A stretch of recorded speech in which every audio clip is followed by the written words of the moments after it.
महाराष्ट्र राज्य परीक्षा परिषदेच्या वतीने घेण्यात येणारी शिक्षक पात्रता परीक्षा शहरातील 35 केंद्रांवर आज पार पडते। यंदा टीईटी परीक्षा अनिवार्य केल्यामुळे नव्याने शिक्षक पात्रता मिळवणाऱ्या उमेदवारांसह सध्या कार्यरत असलेल्या शिक्षकांची ही संख्या वाढली आहे। या परीक्षा 2 सत्रांमध्ये होत असून सकाळच्या सत्रात 10:30 ते दुपारी 1 वाजेपर्यंत पेपर घेण्यात आले। सर्व उमेदवारांना केंद्रावर रिपोर्टिंग करण्यासाठी सकाळी 10च्या अगोदर बोलवण्यात आलं होतं। परीक्षेत कोणताही गैरप्रकार होऊ नये म्हणून यासाठी शिक्षण विभागाने कठोर उपाययोजना केल्यात। यावेळी सीसीटीव्ही कॅमेरे, फेस रिकॉग्निशन, फोटो व्ह्यू आणि तंत्रज्ञानाचा वापर करण्यात आला। सर्व परीक्षा केंद्रावरून परीक्षेच्या कार्यालयातून थेट लक्ष ठेवलं जाणार असल्याची माहिती शिक्षण विभागातील अधिकाऱ्यांनी दिली आहे। महाराष्ट्र शासनाच्या शिक्षण विभागातर्फे आज टीईटी या परीक्षेचं आयोजन सर्व महाराष्ट्रात केले जात आहे। त्यापैकीच आपल्या सरस्वती भुवन कला व वाणिज्य महाविद्यालय पार्ट ए या सेंटरवर ही परीक्षा सुरू आहे। विद्यार्थ्यांच्या आल्या त्यांची आधी बायोमेट्रिक होते की हेच विद्यार्थी आहेत का। विद्यार्थी वर्गात गेल्याच्या नंतर त्यांची सर्व जायच्या आधी त्यांची सर्व तपासणी केली जाते। त्यांची सुरक्षा ही यंत्रणा आज इथे उभी आहे। त्यानंतर दुसरी गोष्ट महत्त्वाची म्हणजे त्यांनी सगळे सीसीटीव्ही कॅमेरे लावलेले आहेत की जे सर्व सेंट्रली पुण्यामध्ये जे हेड ऑफिस आहे तिथं हे सगळं दिसणार आहे। ही परीक्षा अत्यंत सुरक्षितपणे व पारदर्शकपणे घेण्यासाठी महाराष्ट्र शासन व शिक्षण विभाग अगदी खूप चांगल्या पद्धतीने काम करत आहे आणि सर्व यंत्रणा ही सुरळीतपणे काम करत आहे। या सेंटरवर आमच्याकडे पार्ट ए ला 312 विद्यार्थी इथे आहेत। विद्यार्थ्यांनी सोबत मोबाईल कोणी घेऊन जाते का, त्यांच्याकडे बॅग आहेत का, या सर्व व्यवस्थितपणे अगदी चोखपणे त्यांची तपासणी केली जात आहे। वर जात असताना फक्त त्यांचं हॉल तिकीट, त्यांचं एखादा आयडी प्रूफ आणि पेन या व्यतिरिक्त त्यांना काहीही वर सोबत घेऊन जाता येत नाही। आणि याच्यामध्ये सीसीटीव्ही हा अत्यंत महत्त्वाचा पार्ट आहे जो की सेंट्रली अगदी हेड ऑफिस वरून त्याचं नियंत्रण केलं जात आहे। माझं नाव केंद्र प्रमुख डॉक्टर दयानंद रामभाऊ कांबळे। जालन्यात एकाच पक्षात असलेल्या मात्र एकमेकांचे कट्टर विरोधक असलेल्या 2 मोठ्या नेत्यांमध्ये अखेर दिलजमाई झाले। भाजप आमदार बबनराव लोणीकर आणि रावसाहेब दानवे यांच्यात अनेक वर्षांपासून राजकीय भांडण होतं, म्हणून दोघे कधी जवळही बसलेले दिसले नाहीत। मात्र आता दोन्ही नेत्यांचं मनोमिलन झालंय। परतूर इथं आयोजित कार्यक्रमात दानवेंनी हजेरी लावली होती। अनेक वर्षांपासूनचं वैर आता मिटलेलं दिसलं। यावेळी दानवेंनी लोणीकरांची स्तुती करत चांगलीच फटकेबाजी केली आहे। बबनराव, तुमची वेळ आली, माधवा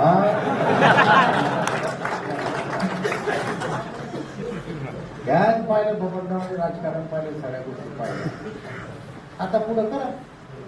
आता राहिलं मग तुमचं काय, बबनरावचं काय। बबनराव काय सांगितलं नाही, त्याच्या अगोदर सांगितलं काय बाळापण झालं काय। तुम्ही किती विधानसभा लढले, किती विधानसभा झाल्या तुमच्या? 8 विधानसभा लढले बबनराव। एक निवडणूक म्हणजे एक बाळापण, पण टाकानी पडला बबनराव। सही सलामत बरोबर ना। आता राहिला प्रश्न हे वयाचे खासदार केलं। मला वयाच्या 45व्या वर्षी खासदार केलं, पण माझ्या मनाचे वृत्त होते। मी प्रमोदजी म्हणलं मला आमदार व्हायचं, मला खासदार नाही व्हायचं। तेवढे तू कोण चालणार आहे, मला आमदार खासदार होते काय म्हणणार आहे, तर खासदार व्हाय उभं राहिलो। तसं बबनराव परभणी ओपन आहे, निवडणुका लय लांब नाहीये, 1.5 वर्ष संपलंय आणि 6 महिने अगोदर निवडणुका होणार आहे। म्हणजे राहिली किती, 3 वर्ष। मी तुम्हाला खात्रीनं सांगतो, तुमच्याला शब्द देतो की बबनरावच्या पाठीमागं मी 100% काही संबंधित त्यांच्या बाजूला नाही राहायचं। मला जे नसतील ते बी आमचे सगळे एकत्र करू आम्ही। आणि सांगू आता बबनरावना घोषणा केली, पण मला भीती एक वाटते बबनराव। आता हरिभवन मी निवडणूकला धान्याची घोषणा केली, तिथे पार्टीला राज्यपाल केलं जायला। राज्यपाल झालं तर आमचं ध्यान भाऊ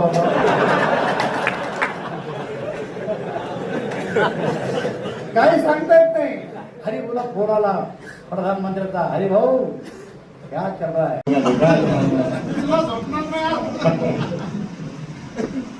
त्याच्यामुळे मलाही आनंद वाटला. मी पण मनातून खुश आहे की जे काय आमच्या तिकडं बोलणं नाही वाटणे पण जवळ बसत नव्हतं, तर आम्ही दोघांना कोणालाही कधी घातलं नाही बरं का मानले की आता कधी कधी काय आता 2 नेत्याची भांडणं मिळतं दुसरा पण दलाला समजले.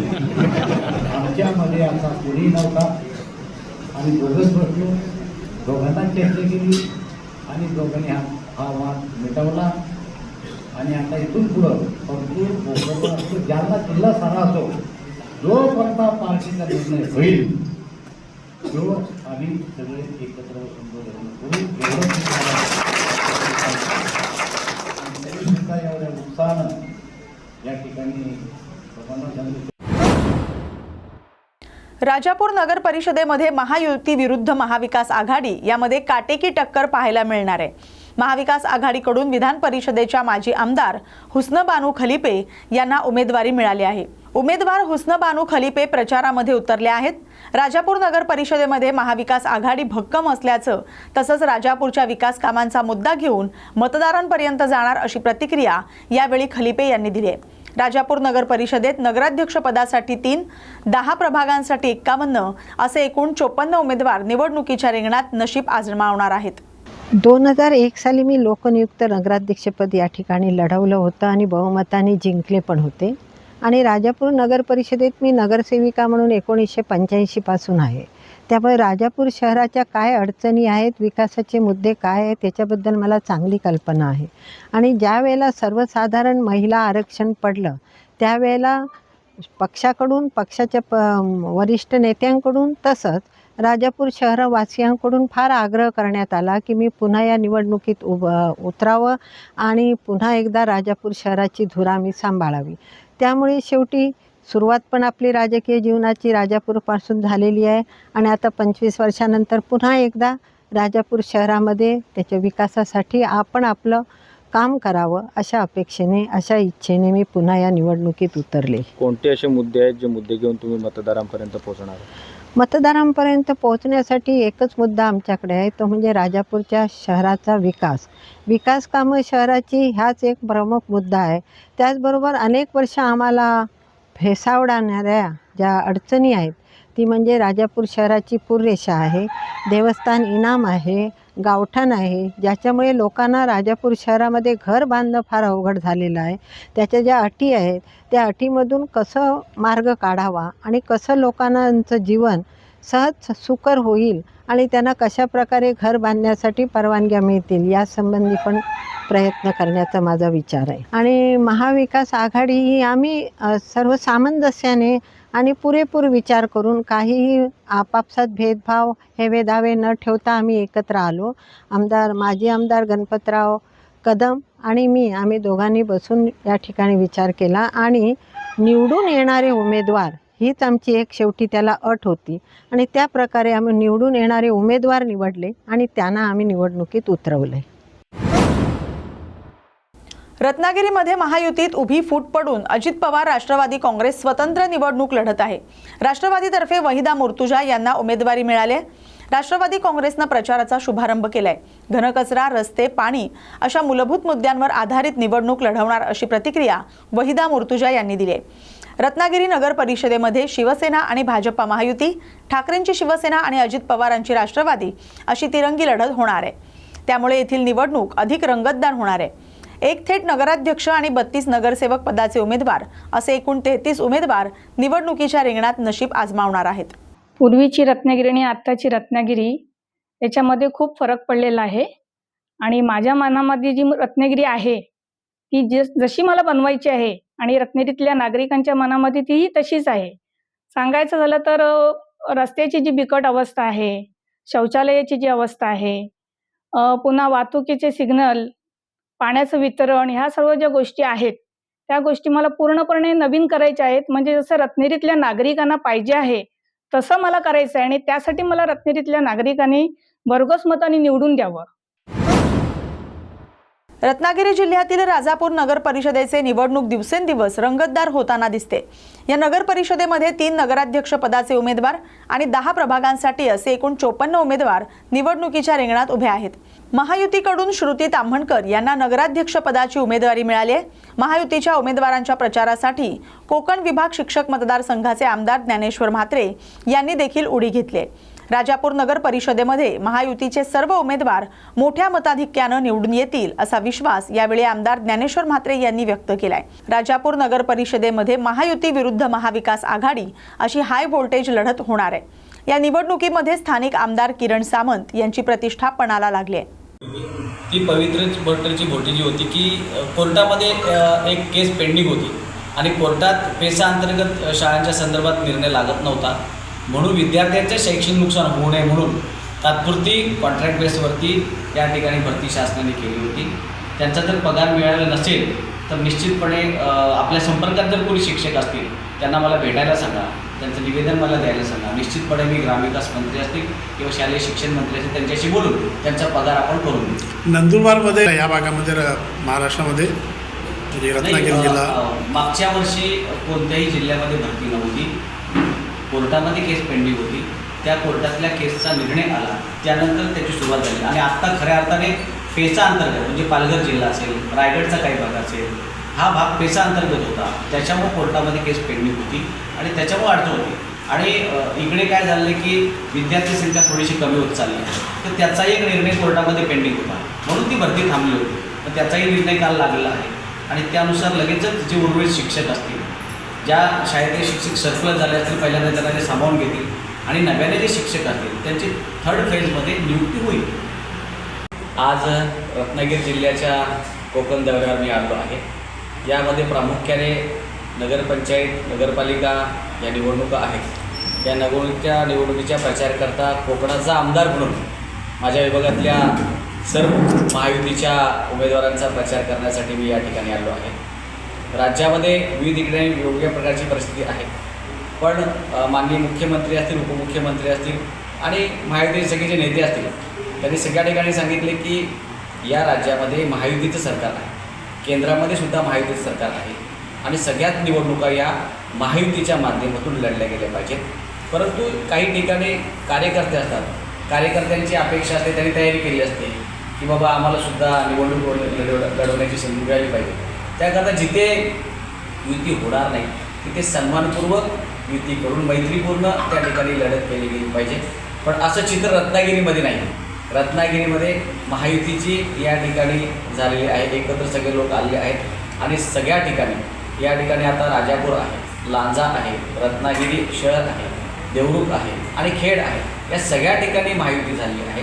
त्यामुळे त्या ठिकाणी असले आमचे थेट नगराध्यक्ष असतील किंवा जे नगरसेवक पदासाठी असलेले जे उमेदवार असतील हे मोठ्या मताधिक्याने निवडून येतील अशा प्रकारची मी ज्या ज्या ठिकाणी फिरलो त्या त्या ठिकाणी मला नांदी दिसून आली आहे आणि सगळ्या लोकांमध्ये एक आनंद आणि उत्साह आहे। या ठिकाणी भारतीय जनता पार्टीचे प्रदेशाध्यक्ष रवींद्र चव्हाण साहेब असतील, उद्योगमंत्री आदरणीय सामंत साहेब असतील, उदयजी सामंत साहेब असतील, या ठिकाणचे लोकल आमदार खासदार सगळे जे असतील ते सर्वजण या महायुतीच्या माध्यमातून सगळ्या उमेदवारांना विजयी करण्यासाठी रत्नागिरीमध्ये त्यांनी चंग बांधला आहे। आज राजापूरमध्ये आले असता या ठिकाणी आमच्या नगराध्यक्षपदाच्या उमेदवार श्रुतीताई ताम्हणकर आहेत आणि या ठिकाणी नगरसेवक पदाचे जे काही उमेदवार होते या सर्वांची आत्ताच आम्ही छोटीशी एक बैठक घेतली आहे। त्यांना आम्ही काही विशेष चर्चा या ठिकाणी केली आहेत, काही महत्त्वाच्या विषयावर चर्चाही सांगितली आहे आणि कशा पद्धतीमध्ये ही निवडणूक आपण लढली पाहिजे आणि कशा पद्धतीमध्ये नगरसेवक निवडून यायला पाहिजे याविषयी त्यांना मार्गदर्शन केलं आहे आणि मला पूर्ण विश्वास आहे की या राजापूर नगरपालिकेवरती निश्चितपणे महायुतीचा या ठिकाणी झेंडा फडकला जाईल आणि त्याकरता सर्वच कार्यकर्ते सज्ज झाले आहेत आणि एक आमदार म्हणून या ठिकाणी येऊन मी नगराध्यक्ष होणाऱ्या आमच्या भावी नगराध्यक्ष आणि सगळे जे उमेदवार आहेत त्यांना शुभेच्छा दिल्या आहेत। शिक्षक आमदार असल्याने शिक्षकांचे प्रश्न मोठ्या प्रमाणात या रत्नागिरी जिल्ह्यातले मला माहिती आहेत। राजकीय प्रश्न थोडेसे मला त्या ठिकाणी मी जाईल त्यावेळेला माझ्या लक्षामध्ये येतील, परंतु अशी तरी फूट मी कालपासून फिरतोय, काल खेडमध्ये गेलोय, आज या ठिकाणी राजापूरमध्ये आलो, इथे अशी परिस्थिती मला दिसून येत नाही। सर्वजण प्रचारामध्ये बिझी असलेले आज ते उपस्थित नाही आहेत, पण निश्चितपणे त्यांच्याशी आम्ही बोलू आणि उद्यापासून परवापासून ते निश्चितपणे आमच्या सुट्टीताईच्या प्रचारामध्ये आणि सगळ्या उमेदवारांच्या प्रचारामध्ये ते असतील अशा प्रकारची यंत्रणा प्रदेशाध्यक्ष रवींद्र चव्हाण साहेब यांच्या मार्फत केली जाईल. मारेगाव महसूल विभाग अलर्ट मोडवर आला असून वाळू माफियांवर कारवाईचा सपाटा लावलाय. विना परवाना वाळूची वाहतूक करणारे 2 ट्रक मारेगाव महसूल विभागानं जप्त केलेत. कोणताही वैध परवाना नसतानाही नदीपात्रातून अवैध वाळू वाहतूक करून रात्रीच ग्राहकांना चढ्या भावानं वाळूची विक्री केली जाते असं चित्र आता समोर आलंय. कृत्रिम वाळू टंचाई भासवून ग्राहकांना अवाच्या सव्वा दरात वाळू खरेदी करण्यास भाग पाडलं जाते. महसूल प्रशासनानं कठोर भूमिका घेत अवैध वाळू वाहतुकीवर कारवाईचा सपाटा लावलाय. या कारवायांमुळे वाळू माफियांचे धाबे दणाणले आहेत. सदरचे दोन्हीही वाहन त्या ठिकाणी उभे करून वाहन चालक यांच्याकडे असलेल्या कागदपत्राची तपासणी केली असता एका वाहनामध्ये वाहतूक परवाना होता, परंतु सदरचे वाहन एकाच वाहतूक परवान्यावर एकापेक्षा अधिक वेळा वाहतूक करत असल्याचे निदर्शनास आले. त्यामुळे सदरचे वाहन जप्त करण्यात आलेले आहे. तसेच दुसऱ्या वाहन चालकाजवळ कोणत्याही प्रकारचा वाहतूक परवाना नव्हता, त्यामुळे ते पण वाहन जप्त करण्यात आले. दोन्हीही वाहन तहसील कार्यालय मारेगाव येथे पहाटे 3 वाजता आणून लावण्यात आलेले आहे. शासन निर्णयाप्रमाणे संबंधित वाहनावर दंडात्मक कारवाई करण्याची प्रक्रिया चालू आहे. धन्यवाद. धुळ्यातील अतिप्राचीन पंचमुखी हनुमान मंदिरातील चोरीचा अवघ्या 72 तासात छडा लावण्यात पोलिसांना यश आलंय. या प्रकरणी धुळे शहरातील वरखेडी रोड आणि नंदुरबारमधून 5 आरोपींना बेड्या ठोकण्यात आल्यात. पोलिसांनी चोरीचा सर्व मुद्देमाल हस्तगत केलाय. धुळे शहरातील पांझरा नदीकाठीवरील मंदिरात ओळख लपवण्यासाठी चोरट्यानं चक्क साडी नेसून चोरी केली होती. सीसीटीव्ही फुटेज आणि तांत्रिक तपासाच्या आधारे स्थानिक गुन्हे शाखेनं मुख्य आरोपीला वरखेडी रोडवरील डम्पिंग ग्राउंडवरून शिताफीनं उचललं.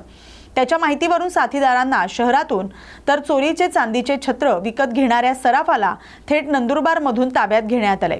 या धडक कारवाईत पोलिसांनी सोन्याचा टिळा, चांदीची लगड आणि रोकड असा सर्व मुद्देमाल जप्त केलाय.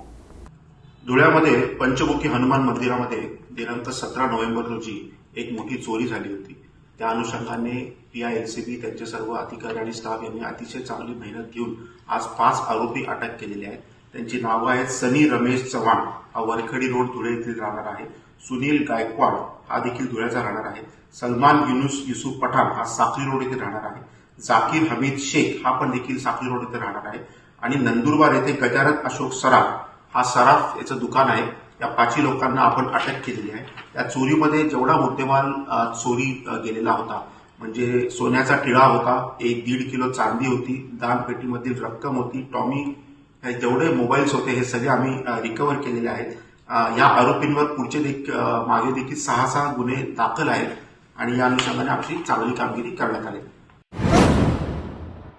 अहिल्यानगर शहरातील अजिंक्य फिटनेस क्लबनं आयोजित केलेल्या जिल्ह्यातील पहिल्याच 45 दिवसीय फॅट लॉस स्पर्धेला 450हून अधिक स्पर्धकांचा जबरदस्त प्रतिसाद मिळालाय.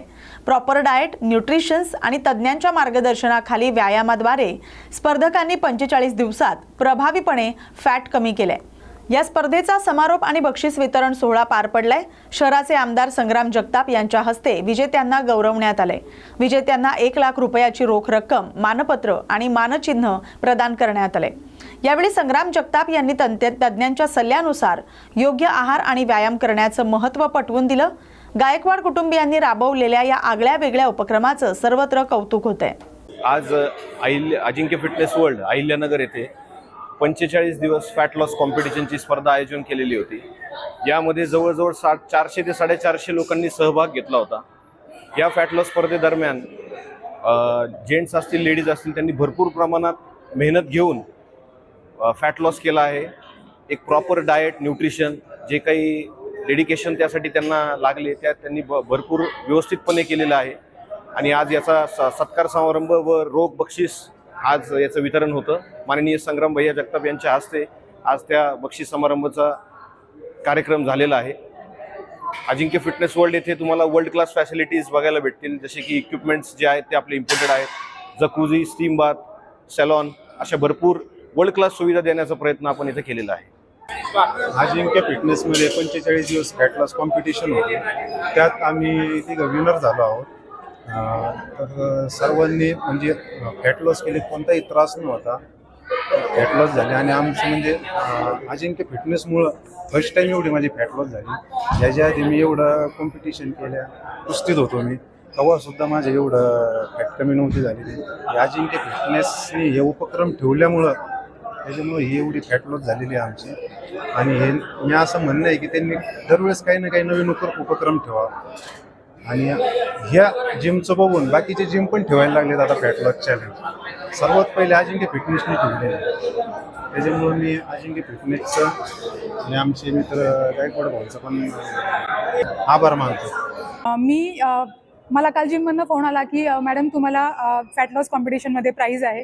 मला खरंच माहिती नव्हतं की पहिलं प्राईज असेल. मला वाटलं की ॲक्च्युली फॅट लॉसमध्ये माझ्यामध्ये एवढं फॅट नव्हतं, पण वाटलं नव्हतं की पहिलं प्राईज मिळेल. पण आज आनंद झाला की पहिलं प्राईज मिळालं. आणि मी एवढंच सांगू इच्छिते की महिलांनी, घरातली जर स्त्री फिट असेल तर ती अख्खं कुटुंब फिट ठेवू शकते. तर महिलांनी प्लीज स्वतःसाठी 1 तास दिवसातून काढावा आणि आपल्या फिटनेसकडे लक्ष द्यावं. आणि विशेष आभार अजिंक्य फिटनेसचे. त्यांनी याआधी पॉवर लिफ्टिंग कॉम्पिटिशन ठेवलं होतं महिलांसाठी. त्यामुळे महिलांना स्ट्रेंथ बिल्डिंगसाठी एवढं म्हणजे माइंडसेट नव्हता की हे वजनं उचलले पाहिजेत वगैरे. पण हे जे कॉम्पिटिशन झालं त्याच्यानंतर बऱ्याच महिलांचा माइंडसेट चेंज झाला आहे. त्या पण आता बऱ्याच महिला एजेड ह्या जिममध्ये येतात महिला, त्या पण आता पॉवर लिफ्टिंग करायला लागल्या आहेत. आणि हे जे फॅट लॉस कॉम्पिटिशन आज झालं त्याच्यामध्ये पण असं होतं की वजन काटा चेक करणं, वजन कमी झालं म्हणजे हेल्दी फॅट लॉस, तसं नाही आहे. पण हेल्दी फॅट लॉस म्हणजे एक मसल गेन, स्टॅमिना बिल्डअप करणं आणि त्याच्यासोबत फॅट लॉस करणं हे होतं. आणि हे आज ह्या कॉम्पिटिशनमध्ये लोकांना समजून आलेलं आहे. तर अजिंक्य फिटनेस अशाच स्पर्धा त्यांनी नियमित आयोजित कराव्या अशी मी त्यांना विनंती करते. आणि